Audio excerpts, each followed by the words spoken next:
يعني احنا يكون قدامنا الطائر ده وفي الاخر ناكل جبنه وبيض؟ اخرس انت يا مفجوع.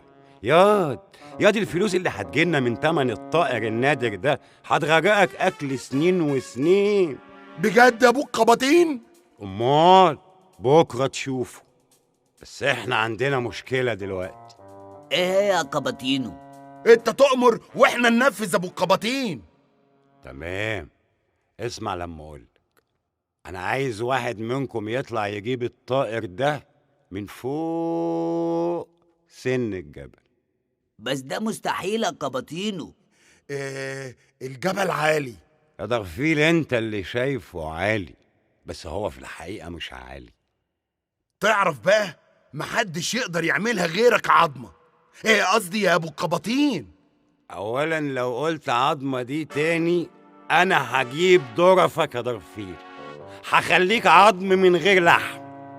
وثانيا انا عاوز واحد منكم يطلع الجبل.